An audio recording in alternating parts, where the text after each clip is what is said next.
오늘 말씀은 나훔 1장 1절부터 6절까지. 제목은 하나님의 진노와 자비로 말씀을 전하겠습니다. 같이 한번 봉독하실까요? 시작. 니느웨에 대한 경고, 곧 엘고스 사람 나훔의 묵시의 글이라. 여호와는 질투하시며 보복하시는 하나님이시라. 여호와는 보복하시며 진노하시되 자기를 거스른 자에게 여호와는 보복하시며 자기를 대적하는 자에게 진노를 품으시며 여호와는 노하기를 더디하시며 권능이 크시며 벌받을 자를 결코 내버려 두지 아니하시니라. 여호와의 길은 해오리 바람과 광풍에 있고 구름은 그의 발에 티끌이로다. 그는 바다를 꾸짖어 그것을 말리시며 모든 강을 말리시니 갈멜이 쇠하며 레바논의 꽃이 시드는도다. 그로 말미암아 산들이 진동하며 작은 산들이 녹고 그 앞에서는 땅 곧 쇠계와 그 가운데 있는 모든 것들이 솟아오르는도다. 누가 능히 그의 분노 앞에 서며 누가 능히 그의 진노를 감당하랴. 그의 진노가 불처럼 쏟아지니 그의 말미암아 바위들이 깨지는도다. 아멘. 오늘 말씀은 여러분들이 평소에 듣던 말씀과 좀 감이 다르죠. 조금 으스스하다 할까요? 이제 사실 가을 다치면 우리가 추수감사절이다, 또 감사한다, 뭐 여러 가지 주제를 놓고 생각을 하지만 또 1년을 거의 결산해 가면서 우리가 하나님의 그 뜻 중에 균형을 잡고 우리가 신앙생활을 해야 된다. 그런데 우리는 거의 하나님의 진노, 분노, 심판 이런 언어들은 조금 피하는 경향이 있고 또 교회 설교에서 많이 기피하는 그런 현상이 있죠. 근데 사실 이 부분을 우리가 균형 잡힌 신앙생활을 하기 위해서는 균형 잡힌 이 말씀을 보고 이해가 돼야 돼요. 근데 어느 한쪽으로 치우치게 되면 편향이 되고 편향된 그런 생각을 갖게 되면 신앙 자체가 흔들리는 거예요. 그렇게 해서 우리 신앙 자체가 올바른 믿음이 되지 않는다면 그것은 위험한 거죠. 결국 어떻게 될지 위험한데 오늘 이 말씀도 보면은 굉장히 우리가 일상적으로 접하기는 어려운 말씀들입니다. 질투하시고 보복하시고 진노하시고 또 뭐 노하기를 더디하시지만 벌받을 자를 결코 내버려 두지 아니하신다든지 이런 표현들이 있는데 여기에서 보면 질투가 2번 나오고 보복이 3번 나오고 또 진노, 분노 뭐 이런 용어들이 나오는데요. 이것을 우리가 통상 보면 이제 이런 말씀 구약의 비중이 좀 많죠.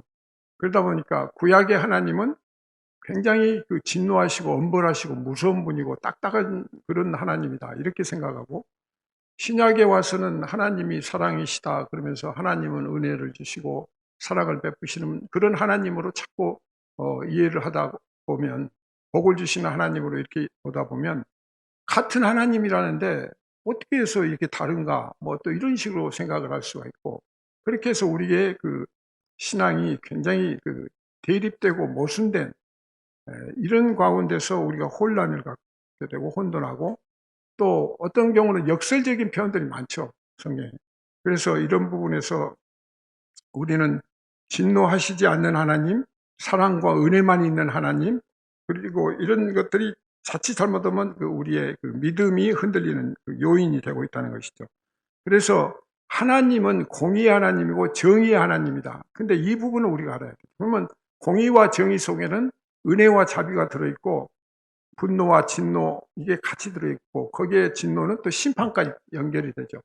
그런데 전제 조건은 하나님은 사랑과 은혜이시에요. 그러니까 사랑과 은혜의 하나님이시기 때문에 이게 전제 조건이고 세상을 창조할 때 이미 그 안에 은혜가 사랑이 다 깔려 있는 거예요. 그러니까 인간을 만드시면서 뭐 세상에 나가서 그냥 힘들고 고생하고 막 이렇게 엉망진창으로 살라고 그렇게 만드신 건 아니잖아요. 거룩하게 살라는 거죠. 근데 거룩하게 살라고 하는 그 기준이 이제 우리의 생각과 다르기 때문에 여기에서 이제 마찰이 오는 거다. 그래서 신약에서는 그 진노하는 하나님에 대해서 조금 더 이렇게 이제 부드럽게 하다 보니까 예수님도 굉장히 사랑만 베푸시고 화도 안 내시고 뭐 그냥 그러다 보니까 우리는 뭐 적당히 신앙생활해도 되고 또 뭐 조금 뭔가 이렇게 엄격하게 하면 저거는 율법주의자다 뭐 이런 식으로 해가지고 자꾸 이렇게 경계를 하는데 율법주의라는 개념도 우리가 정확히 이해를 해야 돼요. 율법도 하나님이 주신 거잖아요. 그러니까 하나님의 사랑이 거기 안에 들어있거든요. 그러니까 율법이라고 얘기하고 율법주의라고 하지 말고 그 안에서 사랑이 무엇인가, 사랑의 뜻이 뭔가 이런 생각을 우리가 먼저 가져야 되는 거죠. 그래서 오늘 그 예수님이 과연 그 얼마만큼 이 진노나 분노에 대해서 말씀하셨는가, 이 점에 대해서 우리가 조금 포커스를 맞춰서 한번 생각을 했으면 좋겠습니다. 여러분 아시다시피 예수님은 신구약의 어떤 인물보다도 진노에 대해서 가장 많이 말씀하신 분, 또 반드시 그 개인의 어떤 신앙의 응고를 하나님이 내리신다는 것을 아주 강조를 하시거든요. 근데 그 특징적인 예가 이제 예루살렘에 대한 거죠. 예루살렘 멸망이 예수님께서 그 경고를 하시고 예수님 떠나신 뒤 AD 70년에 완전히 그 이스라엘이 예루살렘이 폐망이 됐잖아요. 그리고 거기서부터 이제 비극이 시작됐는데 오늘 그 계시록 6장 16절하고 17절에 보면 산들과 바위에게 말하되 무리 위에 떨어져 보좌에 앉으신 이의 얼굴에서와 그 어린 양의 진노에서 우리를 가리리라.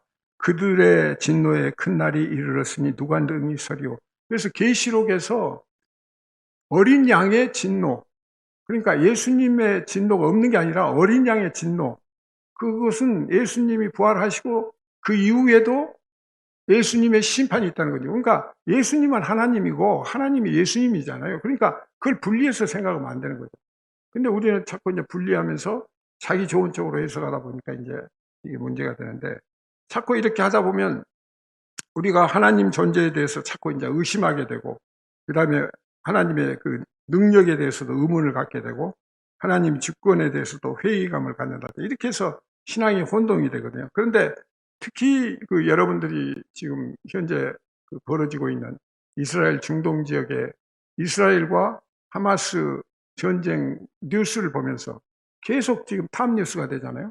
이걸 보면서 여러분들도 아니 그럼 하나님이 계신다는데 어떻게 뭐 하시는 거야? 그러니까 이스라엘도 어떻든 피해를 입었고 그 다음에 거기에 대한 보복을 하는데 원수도 사랑하라는데 이게 옳은 거야? 또 구약으로 올라가면 다 아브라함 자손이잖아요.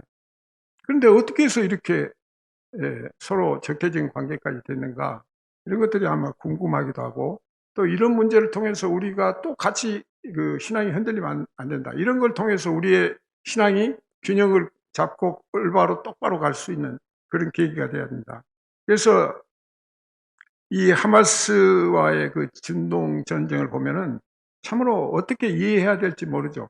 그리고 많은 사람이 죽어가고 뭐 폭탄 하나에 수백 명이 죽어가고 모든 사람이, 건물이 무너지고 사람이 그냥 다치고 부상 입고 뭐 그냥 생사를 헤매고 불안과 두려움, 공포 뭐 이런 상황이 있으니까, 뭐 만약에 우리가 그런 상황이라면 또 우리는 어떻게 할 건가, 이런 관점에서 보면 그때는 뭘 믿고 뭘 의지해야 되는가, 이런 이제 생각을 하거나, 어떤 경우는 하나님을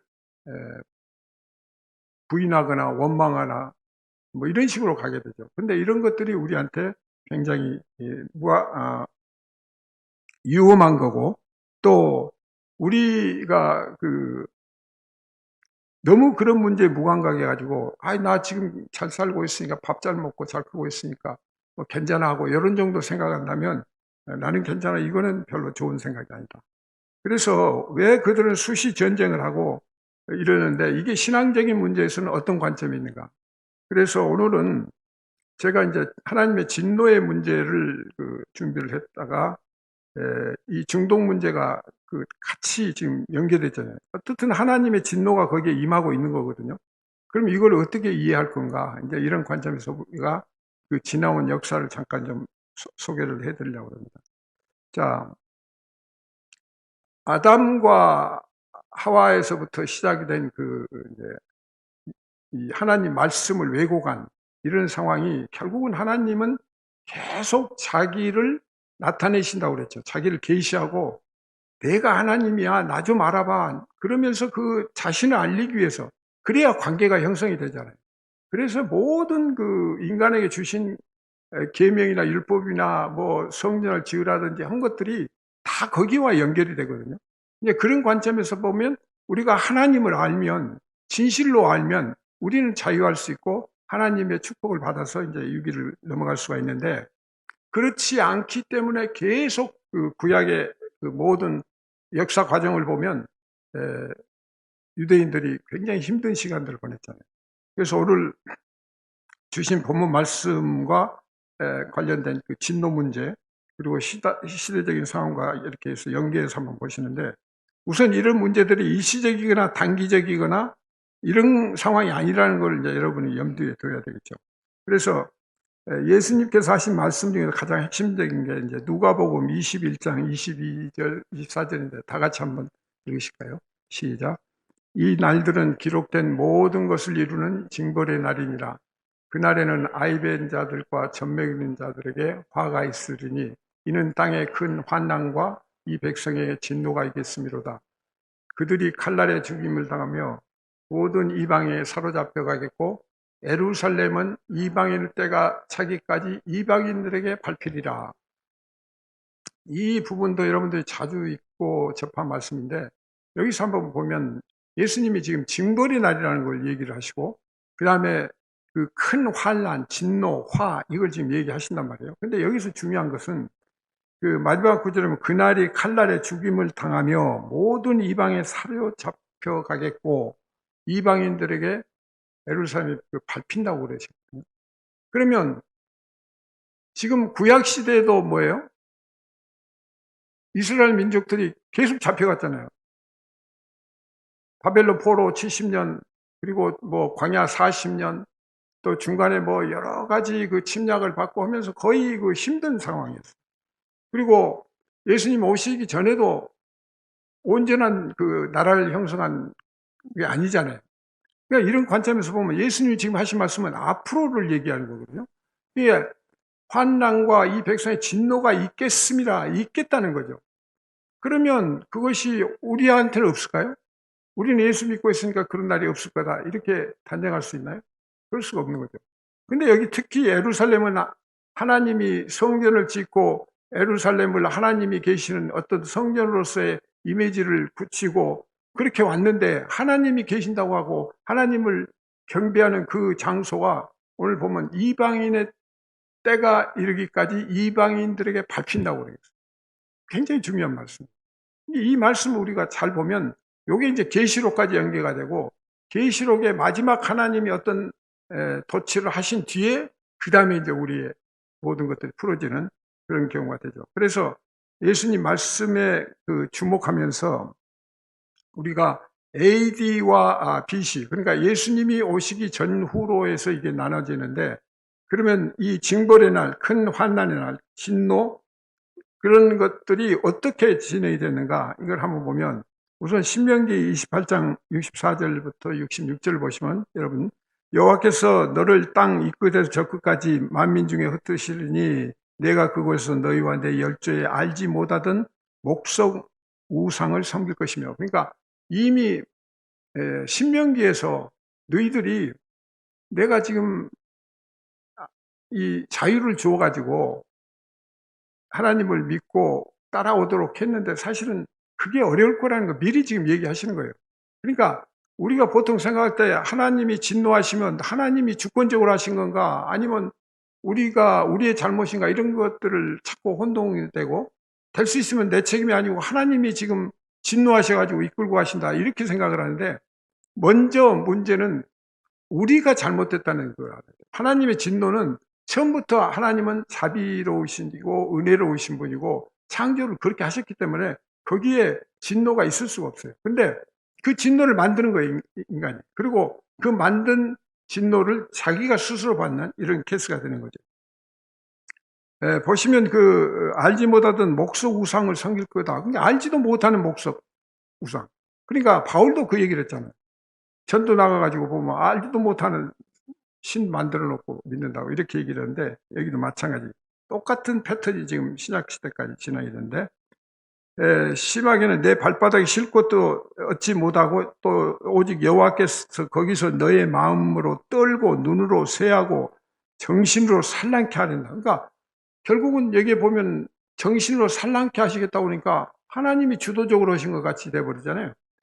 결국은 하나님의 공의를 지키지 않으면 그 안에 자동적으로 그거는 산란케 되는 거죠. 우리가 하나님 말씀을 지키지 않고 내 마음대로 할 때는 우리 영이 산란해요. 안정되지 못해요. 믿음이 확실한 사람은 그 믿음 때문에 그냥 다른 생각할 여지가 없어요. 오직 믿음으로 죽으면 죽으리라 이렇게 가는데, 나머지 사람들 그 신앙이 흔들리는 거는 내 마음에 이미 두 마음이 되어 있기 때문에. 그런데 이 말씀을 보면은 이 땅이 이 끝에서 저 끝까지 만민 중에 흩으신다고 했는데, 이게 이제 창세기 15장 13절에 보면 지난번에 말씀드린 대로 아브라함에게 그 하나님이 너는 반드시 할라 내 자손이 이방에서 객이 되어 그들을 섬기겠고 400년 동안 내 자손을 괴롭히라. 그러니까 이 말씀하고 패턴은 같은데, 하나님이 애굽에다 넣으실 때는 하나님의 백성을 만들기 위해서 지금 넣으신 거거든요. 이게 출발이 어둠부터 시작해서 빛을 알 수가 있잖아요.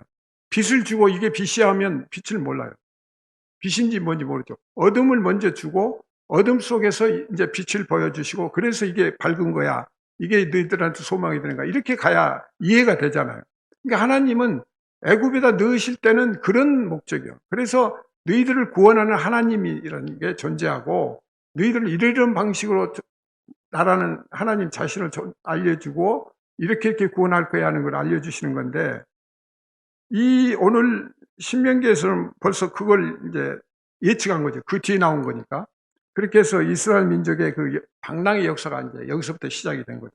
그러니까 우리가 여기서 운명론적으로 이스라엘 민족은 반드시 저렇게 살도록 돼 있다, 이렇게 볼 수도 있고, 근데 그것도 아니에요, 사실은.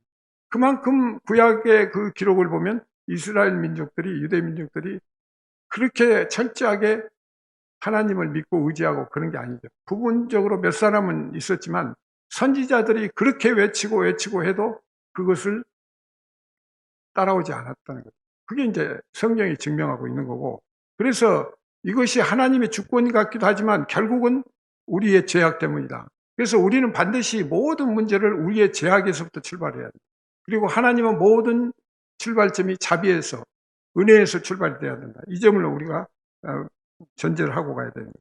호세아서 9장 7절을 한번 보시면, 저희가 듣지 아니함으로 내 하나님이 저희를 버리시니 저희가 열국 가운데 유리하는 자가 되리라. 그러니까 호세아서도 그 한참 뒤에 이제 주신 말씀인데, 그때도 이미 똑같은 얘기잖아요. 저희들이 듣지 않아요. 그리고 하나님이 버리신다고 그랬거든요. 근데 이 버린다는 표현은 바울이 로마서에서 여러 차례 또 강조를 하고 있어요. 그러니까 하나님으로부터 버림을 받는 거예요. 에덴 동산으로부터 쫓김을 당하는 것은 그 원인이 뭔가, 이것부터 우리가 생각을 해야 된다. 근데 우리도 방심하고 그걸 제대로 지키지 않으면 우리도 쫓김을 당할 수 있고 버림을 받을 수 있다는 거예요. 전제가 되는 거예요. 그래서 예수님께서 말씀하신 이방의 때가 차기까지, 이게 뭔가, 이방의 때가 차기까지, 요게 개념을 이제 오늘 잘 보시는데, 우선 이스라엘 민족은 어떻게 했어요? 바벨론 포로 갔죠. 그 다음에 메도족 페르시아 아수르의 또 지배를 받았고, 그리스의 지배를 받았고, 그 다음에 로마 지배를 받았고, 예수님 오실 때도 로마 지배하에 있었거든요. 그러니까 유대의 역사가 거의 그 지배를 받는 그런 경우였어요. 그러면 우리가 생각할 때 하나님을 믿는 하나님이 백성이 있는데 왜 하나님은 저렇게 계속 이방 민족들의 저런 그 고난을 받고 침탈을 받게끔 하시는가, 또 이런 식으로 생각할 수가 있죠. 그러니까 하나님한테 자꾸 책임을 떠넘기고 하나님의 어떤 능력이 부족하거나 하나님의 뭐 주권을 무시하거나 막 이런 쪽으로 생각하기가 쉽다는 거예요. 절대 그러면 우리가 안 돼. 위험한 거죠.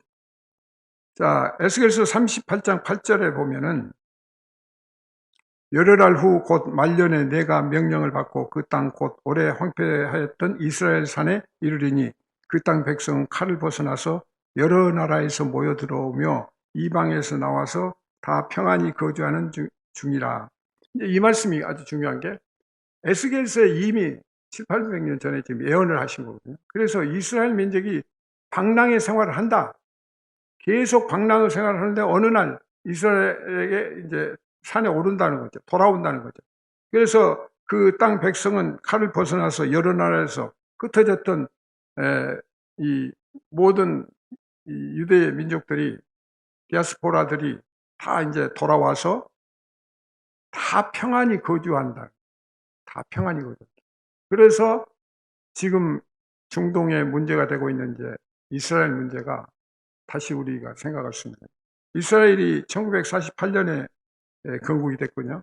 5월 14일 날 건국이 됐는데, 이 건국이 되는 이 과정을 우리가 잘 보면 지금 아까 에스겔에서 얘기한 지금 다 여러 지방에 있던, 여러 나라에 있던 흩어졌던 디아스포라들이 딱 돌아와서 어떻게 돼요? 평안히. 지금 그래도 나라를 되찾았으니까.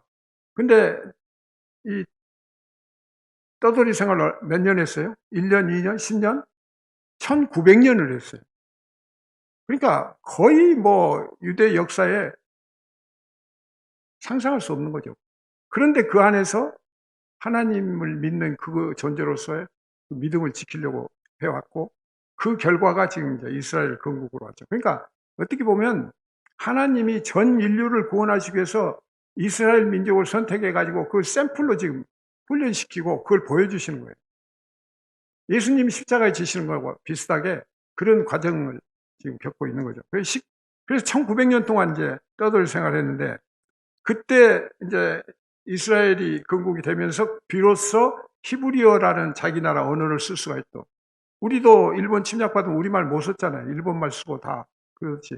히브리어라는 그 자기 언어를 쓸 수가 있고, 히브리어 성경이나 언어들을 쓰면서 하나님의 본뜻을 우리가 더 가까이 접근할 수 있는 그런 계기가 된 거죠. 그래서 우리 신앙인의 정체성을 회복하는 그런 계기가 되고, 그렇기 때문에 이스라엘 건국은 굉장히 중요한 의미가 있는데, 어떻든 이 디아스포라들은 뭐예요? 전부 다른 세상을 살았죠.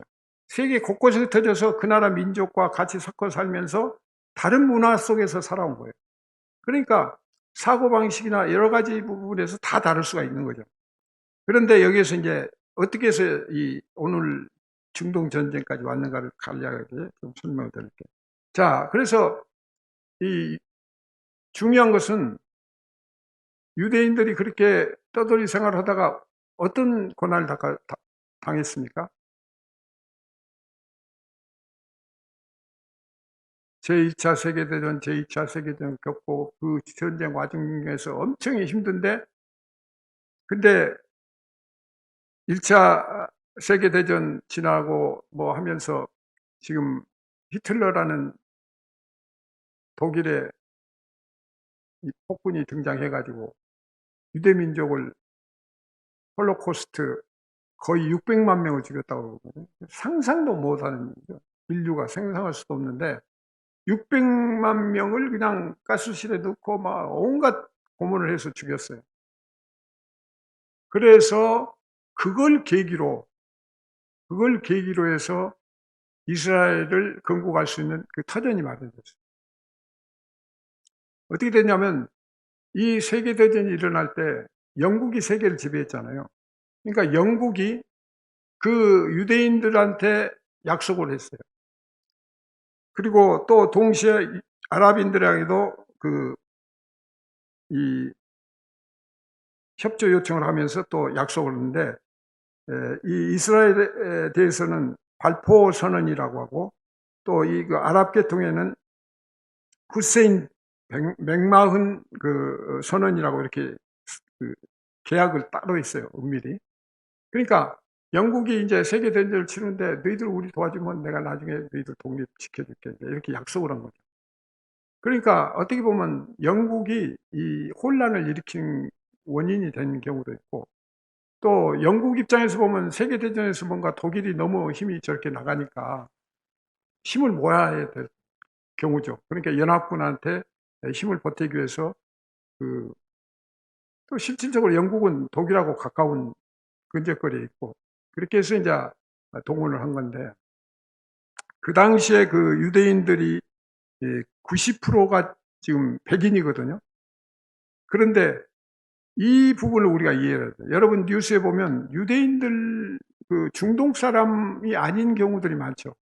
이렇게 보면 백인들이 많아요. 그냥 유럽계 사진에 봐도 그럴 겁니다. 그러면 이게 어떻게 된 거냐? 이게 이제 여기에 보면은 그 7세기경 하자르 한국이라는 나라가 있는데 저기 코스피의 부근의 그 나라인데 그 왕 칸 부란이 유대교로 개종을 했는데 그때 뭐냐면 인구가 한 100만 명 정도 됐는데 이제 그 당시에 그 동로마 카톨릭하고 그다음에 이슬람인 그 사라센 제국하고 이렇게 대립이 생기는데 그 중간에 있는 이 한국이 어떤 제스처를 취할 수가 없는 거예요. 이쪽에 가자니 그렇고 저쪽에 가자니 그렇고 그러니까 지금 양쪽에 뿌리는 유대교나 또 이쪽 그 이슬람이나 다 아브람 후손이잖아요. 그러니까 저 카톨릭 로마나 기독교에서 나온 거잖아요. 그러니까 그러면 유대교로 가는 게 낫겠다. 뿌리가 같으니까. 그럼 우리가 중간에서 중립을 짓고 있겠다. 그래가지고 그 이 왕 칸 부란이 유대교로 개종을 했어요. 그러면서 자기 그 100만 명 되는 정도의 인구를 다 유대교로 개종을 시킨 거죠. 그렇게 해서 중립을 지킨 거죠. 어떻게 보면. 그래서 살아남기 위해서. 그렇게 했다가 그 나라가 결국은 그 나중에는 그 나라 자체는 흐지부지 없어졌어요. 없어지고 그렇게 해서 이제 잘 보시면 이제 전쟁이 나니까 이제 그 전쟁 나기 전에 그 홀로코스트에 여러분들이 보시면 많은 그 600만 명 중 사진 보면 전부 유대인 그 유럽 저 중동계 사람이 아닌 경우들이 많아요. 그러니까 그 이분들이 저 동로마 저쪽 그 동구 쪽에 주로 체류했기 때문에 홀로코스트에 가장 많이 피해를 입은 거예요. 그래서 홀로코스트를 당할 때 거의 대부분이 이제 그런 사람. 그래서 600만 명이 그렇게 희생을 당하면서 그 사람들의 그 중심으로 해서 소위 이스라엘을 건국해야 된다는 그런 이제 운동을 벌인 거죠. 그것이 이제 시오니즘이라고 하는데 이게 이제 결국 중심이 되고 세계 각국에서도 그 양심의 그 가책을 받고 영국도 그 약속을 했고 그렇기 때문에 그걸 지원을 해준 거예요. 그래서 나라가 이제 건립할 수 있었고 그다음에 이 중동에 있는 지금 저 하자 이 가나안 이쪽 지역도 그때 이제 이유가 뭐냐면 그 1차 이제 그 건국을 하고 하려고 하니까 유럽 그 아랍계 나라들이 뭉쳐가지고 이제 이스라엘 반대할 거 아니에요? 그래갖고 이제 막 전쟁을 한 거죠. 그 전쟁을 하고 그런데 이스라엘이 그냥 순식간에 이겨버렸어요. 그 다음에 2차 중동 전쟁도 그냥 인구가 적은데 그 유럽계는 한 8천만 명 이상 이렇게 됐거든요. 근데 결국 그 당시에 이스라엘 한 60만 명 정도밖에 안 되는데 그런데도 그 주변 국가하고 전쟁을 해서 이긴 거고 2차 전쟁도 이겼어요. 그리고 3차 전쟁은 그 이제 1967년에 그 일어났는데 그때도 아랍 전 제국이 합쳐가지고 그러니까 지금 저 이집트라든지 시리아라든지 레바논이라든지 주변 나라가 전부 중동계가 뭉쳐가지고 이제 이스라엘 그냥 집중 공격을 했죠. 그게 유명한 전쟁이에요. 이게 그래서 그런데 6일 만에 전쟁을 이겼어요. 이스라엘이. 그러니까 이거는 하나님이 개입하지 않고는 이루어질 수가 없는 전쟁이에요. 수적으로만 전차가 뭐 수만 대가 이렇게 동원이 되고 그런데 이 이긴 이 과정을 보면 이제 전쟁사를 보면 하나님이 나타나셔 가지고 그러니까 이렇게 역할하시는 그런 것들이 간증들이 많이 있어요. 그러니까 일개 중위가 그 전차 부대 오는데 그걸 다 물리치는 뭐 이런 정말 무슨 만화 같은 얘기들도 있고, 그렇게 해서 그걸 다 물리쳐서 3차 중동전까지 이겼어요. 그런데 그렇게 이겼지만 예루살렘에 대한 것은 회복을 못했어요. 예루살렘은 그러니까 아랍 계통이 계속 이슬람 계통이 그걸 점령하고 있었으니까 그걸 되찾지를 못했는데, 이제 제4차 중동전이 1973년에 이제 시작이 됐거든요. 그때 이제 냉전 체제였죠. 미국과 소련, 뭐 우리도 저 중국과 북한 뭐 이렇게 대립되듯이 냉전 체제니까, 그런 체제 하에서 지금 이 미국과 소련으로부터 이제 그 무기를 지원받는데, 우선 이제 이스라엘이 수적으로 또 약해요. 그래서 거의 이제 패전 상태인데, 그 소련, 그 당시에 소련이거든. 지금 러시아가 소련인데, 그 소련이 이 스파이 위성이 이제 감찰하다가 보니까 이스라엘의 5개 비행장에 핵폭탄이 지금 준비가 되어 있는 걸 발견했어요. 그러니까 소련이 바로 또 그 시리아에다가 핵폭탄을 지금 보내려고 이제 이렇게 하니까, 그 이스라엘의 정보기관이 모사드거든요. 이 모사드가 벌써 그 정보를 알고 이제 전쟁에 대비하니까, 미국에서 이게 이러다가는 미국과 소련이 이제 무기 조달해지면서 이제 핵전쟁으로 가면 이게 난리가 날 것 같거든요. 그래서 닉슨 대통령이 그 당시에 이제 막 말린 거죠. 이스라엘 말리고, 그래서 그게 이제 그 상태에서 휴전이 됐는데, 이때 이제 그 정보기관들의 활동이 엄청 그 민첩하게 활동이 됐는데, 이때 이제 모사드라는 이 정보기관이 세계에서 인류 정보기관, 그러니까 모든 정보를 다 가지고 있고, 그래서 전쟁이 나면 바로바로 그냥 행동으로 옮겨요. 왜냐? 1900년 동안 떠돌이 생활을 했기 때문에 이제는 더 이상 물러설 길이 없다. 그러니까 이 각오가 대단하죠. 그래서 이번에도 보면 시리아 같은 데서 또 전쟁하려고 하니까 공항을 미리 가서 폭격을 해버렸잖아요. 공항을 못 쓰게 만들어버려요. 4차 중동 전쟁 때도 보면 시리아 이쪽에 전부 그 비행장 움직이는 걸 다 파악을 해놓고 있다가, 조종사들이 아침 밥 먹으러 가는 시간이 몇 시부터 몇 시다, 요걸 딱 시간을 체크해갖고 조종사들이 밥 먹으러 가는 그 시간을 해서 공항을 다 때려버려요. 왜?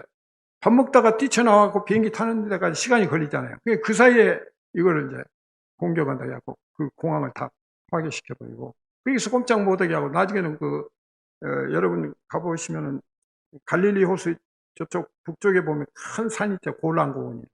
그 골란고원도 결국은 이스라엘이 그걸 뺏어가지고 차지하는 그런 경우가 됐죠. 그래서 이 모사드라는 그 정보기관이 그동안에 보면 엄청나게 치밀하게 이 하마스 쪽의 그 리더들을 필요할 때는 해외에 나가면 바로바로 그냥 그 처단해버리는 그런 식으로 아주 그 엄격한 정보기관인데, 이번에는 이제 모르고 당했다는 거예요. 그 당한 이유가 뭐냐면, 이스라엘은 하도 이제 공격을 받을 수 있고 미사일 방어에서 돔이라고 그러잖아요. 그래서 이 돔처럼 이스라엘 이렇게 방어할 수 있게끔, 그래서 미사일이 오면 다 위에서 폭격 미리 막아가지고 전혀 피해를 안 보게끔 그런 정도까지 해놨는데, 결국 밑에서 뚫린 거죠. 국경선으로 그냥 글라이더 타고 이렇게 밑으로 들어오니까 그거는 미처 생각 못하고 있다.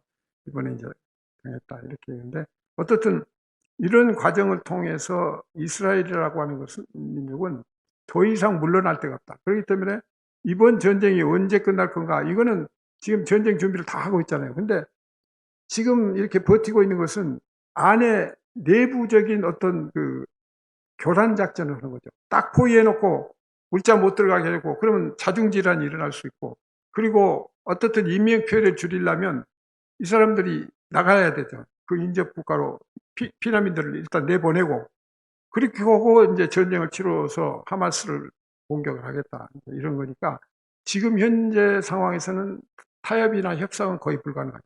그리고 반드시 그 보복하는, 이거는 구약의 그 믿는 유대교잖아요. 이에는 이고 눈에는 눈이잖아요. 그 개념을 굉장히 그 중시하면서 나가기 때문에 그 몇 주 내지는 몇 달 갈 수도 있고, 그러나 장기전으로는 갈 수가 없다. 왜냐하면 장기전으로 가게 되면 결국은 뭐 이스라엘 자체도 피해가 있을 수 있고, 그다음에 그 나라가 조그만하고, 그다음에 중간에 지금 이집트나 이런 데서도 멈추면 멈춰서잖아요. 옛날 당해봤으니까 지금 개입을 언능 안 하는 거예요. 시리아나 이란 이쪽은 뭐 같이 지금 참여하겠다고 하지만, 바로 붙어 있는 이집트 같은 경우는, 또 요르단 같은 경우도 지금 약간 소극적으로 보이잖아요. 왜냐하면 옛날 그 경험을 했고, 여기에 끼어들어 봐야 별 이익이 없기 때문에 좀 주춤한 상태에 있다.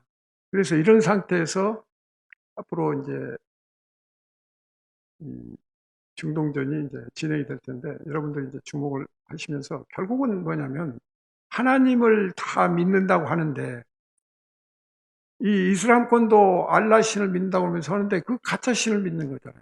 그러니까 하나님을 올바로 알아야 되는데 엉뚱한 게 지금 만들어 놓고 엉뚱한 지금 하나님을 믿는다고 그러면서, 또 가만히 있으면 그냥 현상 유지로 될 텐데 먼저 공격을 했잖아요. 그래서 싸움을 일으켰잖아요. 이게 분노를 지금 참지 못한 거예요. 사실 그 분노가 있으면 하나님께 맡겨야 되잖아요. 우리 성경 원칙대로 하면. 그런데 지들이 뭐 화가 나고 막 하는 거야. 힘도 안 되면서, 능력도 안 되면서. 그러니까 그 백성들은 그 리더를 잘못 만나가지고 결국은 또 많은 어린이고 많은 희생자가 나오잖아요. 그러니까 이게, 이 리더라고 하는 것이 올바른 신앙을 갖지 않고 하나님을 믿지 않거나 엉터리로 믿고 있으면 엉뚱한 짓을 하는 거예요. 그런데 지금 전쟁이 여기서 딱 그냥 스톱하고 손 들어버리면 되죠. 하마스 지도자들이 나 우리 국민 살리기 위해서 나 전부 손 들고 갈게, 그래버리면 전쟁이 끝날 수가 있죠. 근데 이를 전제해 놓고 국민들을 방패 삼아서 지금, 그러니까 지금 병원 폭격이라든지 이런 문제는 잘 봐야 돼. 왜냐하면 병원 중심으로 그 테러리스트들이 그냥 보호가 될 줄 알고 거기에 잠입할 수가 있잖아요. 어린이들 방패로 삼는, 이제 이런 식으로 가기 때문에 앞으로 우리가 좀 잘 봐야 되는데, 문제는 여기서 우리가 신앙의 문제를 좀 잘 봐야 된다. 근데 여기서 좀 주목되는 건, 미국이 유일하게 이스라엘을 지원을 하고 있어요. 그래서 지원하는 이유는 미국에 있는 유대교, 그러니까 유대인들, 그 금융권을 다 꽉 쥐고 있고 전 세계적으로 이 네트워크를 구성하고 있고, 그렇기 때문에 미국은 거의 그 이스라엘을 지원하는 그런 형국으로 가기 때문에, 미국은 즉시 그 항공모함도 파견하고 지금 무력 이렇게 개입은 하는데, 그러면서도 확전되면 또 안 되잖아요. 그렇기 때문에 이제 이 전쟁이 확산이 되지 않도록 하면서 이렇게 가는데, 결국은 미국은 그 미국 내에 있는 600만 명 정도 되는 유대인들이 미국을 좌지우지하는 그런 시스템으로 지금 돌아가고 있다. 그런데 이 팔레스타인 문제도 결국은 그 중동 전쟁, 1차, 2차, 3차 이렇게 중동 전쟁을 일으켰을 때, 전쟁이 나니까 어떻게 돼요? 난민이 생기잖아요. 근데 이 난민들이 가자지구로 몰려든 거예요. 가자지구로 몰려들어가지고 나중에 이제 전쟁 끝나면 자기들이 이기면 이제 자기 고향으로 돌아가리라고 생각했는데 져버렸잖아요. 그러니까 돌아갈 수가 없는 거예요. 그래서 지금 팔레스타인이 그렇게 구성이 된 거고, 지금 이스라엘도 홀로코스트를 당하고 막 핍박을 받으니까 일부 피난민들이 그 유대교 그 피난민들이 전부 지금 이스라엘로 돌아온 거예요. 전부. 이스라엘로 돌아와 가지고 이스라엘에서 정착을 한 거죠. 그러다 보니까 거기가 공존하고 있었던 거죠. 그런데 이 고개 뿌리가 돼서 이스라엘은 나라를 건국했지만, 결국은 이 하마스 이쪽은 그냥 자치 정부를 수립해 가지고 국가도 아니고 이렇게 이제 지금까지 오면서 자꾸 전쟁을 일으켰다. 그래서 이런 관점에서 보면은 우리가 중요한 문제는, 에스겔서 38장 아까 읽었는데 8절에 다 평안히 거주하는 중이라, 이 부분을 잘 봐야 돼요. 다 평안히 거주하는 중이라. 그러니까 이스라엘이 지금 평안히 거주하는 중에 지금 침공이 일어났거든요. 이게 성경 말씀대로 지금 일어난 거죠. 1900년 동안 아무 일 없다가 떠들 생활 없다가 딱 들어오니까 지금 그런 문제가 생긴 거예요.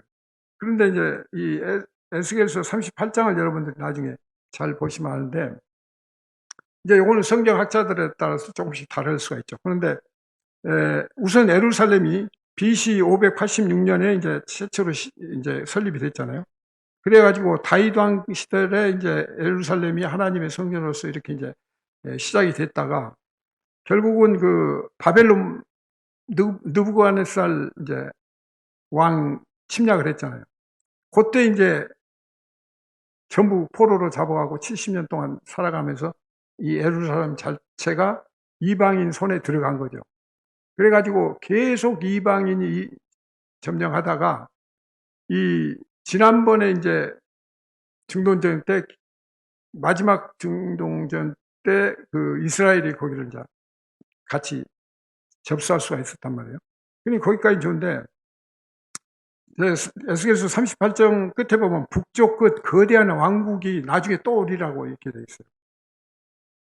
그래서 보시면 여러 날 후 곧 말년에 내가 명령을 받고 그 땅 곧 오래 항폐되었던 어떤 이스라엘 산에 말고 다음 장 한번 16절 23절 이렇게 보면 구름이 땅을 덮음같이 내 백성이 이스라엘 치러 오리라. 그러면서 고가 끝날에 내가 너를 이끌어다가 내 땅을 치게 하리니 이는 내가 너로 말미암아 이방 사람들 눈앞에서 내 거룩함을 나타내어 그들로 다 나를 알게 하려 함이니라. 이같이 내가 여러 나라의 눈에 위대함과 내 거룩함을 나타내어 나를 알게 하리니 내가 여호와인 줄을 그들이 알리라. 이게 지금 여기 잘 보시면 내 백성 이스라엘 치러 오리라. 온다는 게 전제가 돼요. 구름같이 땅을 덮음같이. 그러니까 수많은 군대가 지금 이스라엘 치러 온다는 거죠. 그러니까 자칫 지금 주목해야 하는 부분이 이 부분이. 그러니까 중동의 이 이슬람권들이 계속 그 문제를 다 결속을 하고, 그 다음에 지금 배후가 러시아잖아요. 러시아까지 합해지면 이게 이제 구름대 같이 이제 몰려올 수 있는 그런 형국이 되는 거죠. 그럴 때 하나님 말씀 고가 끝날에 내가 너를 이끌어. 그러니까 네가 와. 그러니까 너를 그럼 내가 허용할게 이런 뜻이 되겠죠. 너 그렇게 침략해? 그럼 내가 허용해 줄게. 이제 이런 의미도 볼 수가 있는 거죠. 그래가지고 그러다가 내 땅을 치게 한다고. 하나님이 내 땅을 치게 하는 거예요. 내 백성을 치게 한다는 거죠. 그러니까 하나님 뜻보다는 너희들이 하는데 그래 한번 허용해 줄게. 그런데 그 결과는 뭐예요? 이방 사람의 눈앞에서 내 거룩함을 나타내어 그들로 다 나를 알게 할 거다. 그러니까 너희들이 그렇게 하는데 내가 그때 개입해서 너희들을 박살낼 거야. 그때 너희들은 하나님의 존재를 알 거야. 이 말씀이거든요. 그래서 여러 나라의 눈앞에 내 위대함과 내 거룩함을 나타내어 나를 알게 하라. 내가 여호와인 줄을 그들이 아니라. 반복해서 지금 얘기하시는 거예요. 그래서 이 부분이 이제 어떻게 갈 것인가. 이게 이제 근데 여기서 보면 고기라고 하는데 고기 러시아라고 지금 해석을 하거든요. 이제 그 언어학적으로 또 신학자들 막 다 연구한 결과인데 이 마곡이라고 야벳에 차는 마곡, 그래서 창세기 10장 2절에 나오는데 그 자손들이 지금 거주하는 지역이에요. 저 러시아 쪽이. 그래서 소아시아 동북쪽 카스피해 그 인근에서 이렇게 거주하고 있는데 거기에 보면 이제 대수장 이렇게 나오는데 대수장이 원어로 로시 그래요. 로시. 그게 이제 로시 그게 러시아 이제 이렇게 하는 거고 도발 그런데 도발은 도보로스크 그래서 러시아의 최대 그 주가 된다. 그다음에 메색 메색은 모스크바의 어원이 된다. 그다음에 그리스인은 마곡 스키타인이다. 이렇게 이제 해석을 하거든요. 그래서 결국은 이 북쪽에서 그러니까 38장 15절에서 보면 그 내가 내 고국 땅 북쪽 끝에서 많은 백성 곧 다 말을 탄 큰 무리와 능한 군대와 함께 오되. 그러니까 엄청난 지금 군대 나라 연합군이 온다는 얘기가 되죠. 그러면 여기서 지금 이스라엘 지원한 게 미국이고 미국을 중심한 이제 우리 그 한국이라든지 주변 나라들이죠. 근데 이스라엘에 대한 그 적대적인 감정을 갖고 있는 이슬람권이 어떻게 하냐면 계속 테러를 하잖아요. 그래갖고 테러를 일으킴으로써 불안을 조성해가지고 지금 여론을 악화시키려는 그런 전략이죠. 그래서 9.11 테러 사건 알죠? 2001년 월드 트레이드 센터 그 자살 테러를 했잖아요. 그래서 그 빌딩이 다 무너졌는데 그때 한 3,000명 넘게 죽었거든요.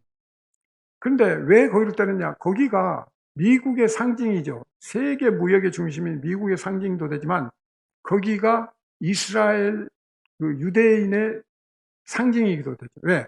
금융권을 다지고 있고 모든 돈의 권력을 거기서 행사하는 데가 월드 트레이드 센터죠. 거기를 통해서 전 세계 모든 그 경제 구조를 지배하고 그러니까 미국 겸 이스라엘을 때리는 거야, 마찬가지. 그래서 3,000명 넘게 이제 그렇게 자살 테러를 하고. 그런데 이런 테러를 곳곳에서 일으키면 결국은 불안해지잖아요. 그러게 되면 국민들이 이제 이스라엘 지원하지 마라. 자꾸 이렇게 가게끔 만들어요. 그래서 이스라엘 고립시키고 그렇게 해서 이제 연합전선으로 멸망시키겠다는데 이런 식으로 가는 전략이 있어야 있다. 그러니까 거기에 뭐 말려들지 어쩔지 그거는 별개 문제고 어쨌든 성경에서 이렇게 말씀을 주시고 해석은 이렇게 간다. 그래서 북쪽 끝에서 많은 백성 곧 다 말을 탄 큰 무리가 오는 거죠. 그래서 능한 군대와 함께 온다는 거죠. 그렇게 되면 결국 문제인데 보면은 그 구소련이 이제 그 결국은 소련이었잖아요. 근데 러시아로 바뀌었어 이름이.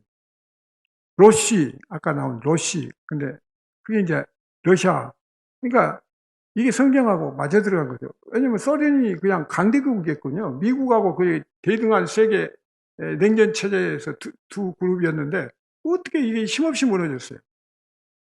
고르바초프가 물론 개방 정책을 하고 하긴 했지만 어쨌든 몇 단계 거치면서 다 무너지고 그 소련 연방이 다 무너지고 소련 연방의 몇 개 나라가 이제 겨우 해서 그게 이름을 바꿔서 러시아로 있는데 그 러시아가 로시. 그러니까 이게 지금 이름이 일치가 되고 있는 거죠. 그래서 과연 미국이 이제 손을 뗄 수 있을까? 뭐 쉽지는 않지만 이제 이런 전략까지 우리가 가게 된다는 거죠. 그래서 우리가 이제 이렇게 진노 아래 있는가 은혜 아래 있는가 이런 것들을 생각해야 하는데 오늘 저 주신 말씀 나훔에 보면 여러 가지 이제 진노, 분노 이런 문제가 나오잖아요. 그래서 한 5분만 조금 더 하겠습니다. 지금 오늘 주신 말씀은 니느웨잖아요. 니느웨인데 니느웨 하면 여러분이 생각나죠. 요나죠. 요나가 하나님 명령을 받고 그냥 다시스로 도망갔잖아요. 그래서 이제 불러다가 다시 니느웨에 가서 너희들 기도하지 않으면 하나님 믿지 않으면 문제가 될 거라고 지금 선포하고 다녔어요. 근데 그 니느웨가 이제 그 과정을 한번 보시면 요나서 3장 5절 7절 보면 그 니느웨 사람이 하나님을 믿고 금식을 선포하고 높고 낮은 자를 막론하고 굵은 베옷을 입은지라 그 일이 니느웨 왕에게 알려졌어요. 그랬더니 왕이 보좌에서 일어나 왕복을 벗고 굵은 베옷을 입고 제위에 앉았다. 왕과 그의 대신들이 조서를 내리고 니느웨의 선포에서 사람이나 짐승이나 소, 떼나 양떼나 아무것도 입에 대지 말지니 곧 먹지도 말 것이요 물도 마시지 말. 그러니까 왕에서부터 대신들, 국민들, 짐승들까지 전체적으로 금식하면서 기도한다. 이게 쉽지는 않죠. 근데 전 국민이 그 하나님 선전포고에 대한 걸 깨닫고 대비를 한 거죠. 그랬더니 요나서 3장 8절 9절에 보면 사람이든지 짐승이든지 다 굵은 베옷을 입을 것이요 힘써 하나님께 부르짖을 것이며 각기 악한 길과 손으로 행한 광포에서 떠날 것이라. 하나님이 뜻을 돌이키시고 그 노를 그치사 우리가 멸망하지 않게 하시리라. 그렇지 않을 줄을 누가 알겠냐 하면서 긍정적인 입장을 가지고 있었거든요. 그런데 바로 하나님께서는 3장 10절에서 하나님이 그들이 행한 것, 곧 그 악한 길에서 돌이켜 떠난 것을 보시고 하나님이 뜻을 돌이키사 그들에게 내리라고 말씀하신 재앙을 내리지 아니하십니다. 그래서 재앙을 그걸 보시고 하나님이 용서를 하시고 재앙을 내리지 않으셨어요. 그런데 오늘 말씀은 그로부터 100년 후에 일어난 일이거든요. 100년 후에 일어났는데 완전히 지금은 뒤바뀌었죠. 그래가지고 이 상황이 어떻습니까? 화 있을진저 피의 성이여 그 안에는 거짓이 가득하고 포악이 가득하며 탈취가 따라하지 아니하는도다. 엄청난 지금 변화들. 그러니까 우리가 여기서 봐야 될 게 우리에게 신앙이라는 게 국가적으로 전체가 믿었는 것도 100년도 못 간다는 거죠. 100년도 못 가서 무너지는 거죠. 그렇기 때문에 하나님이 이 아브라함 후손을 가서 400년 는 이유를 우리가 알 수가 있고 70년 동안 포로로 보낸 이유가 여기서 감을 잡을 수가 있죠. 100년 안에 이렇게 다 바뀌어버리니까 확실하게 이 뿌리를 내리려면 정말 시간을 두고 이렇게 말씀을 좀 깊이 있게 전해야 된다는 거죠.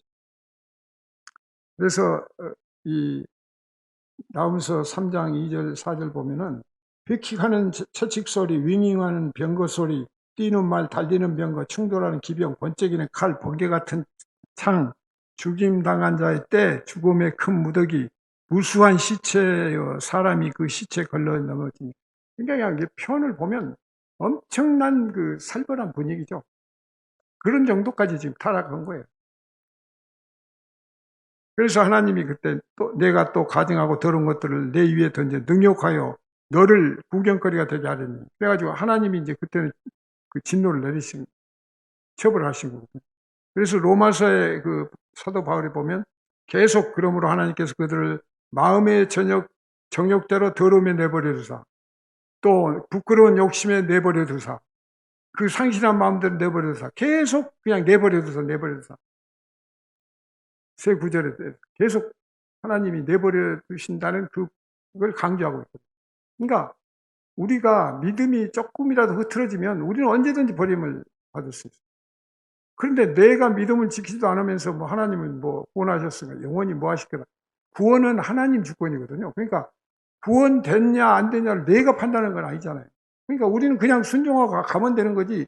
나는 구원받았어. 그러니까 나는 뭐 적당히 놀아도 되고 적당히 뭐 믿어도 되고 적당해도 다 용서해 줄까. 이런 식으로 생각하면 굉장히 그건 하나님을 모독하는 거다.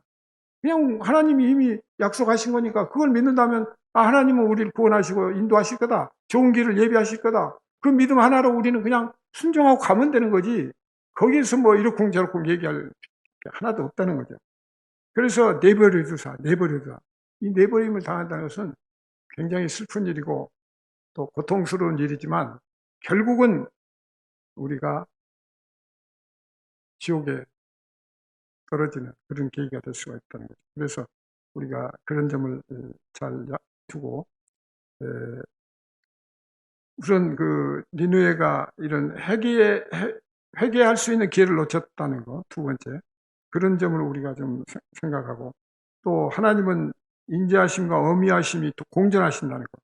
사랑의 하나님, 은혜의 하나님이시지만 공의의 하나님이시고 정의의 하나님이시고 동시에 분노하시고 심판하시는 하나님이다. 이 관계를 같이 봐야 된다. 그리고 항상 그걸 갖고 해야지 어느 한쪽만 내 좋을 대로만 해석하고 그렇게 보는 건 아니에요. 그래서 우리가 그 구원받은 거기에서 기쁨을 누리면서도 또 항상 내 안에서 죄가 그냥 끓고 있고 용수순 치고 있을 때 그때 자각하고 또 그냥 회개하고 또 그 자기의 그 무능함을 다시 한번 회개하고 고백하고 이제 이렇게 가는 거죠.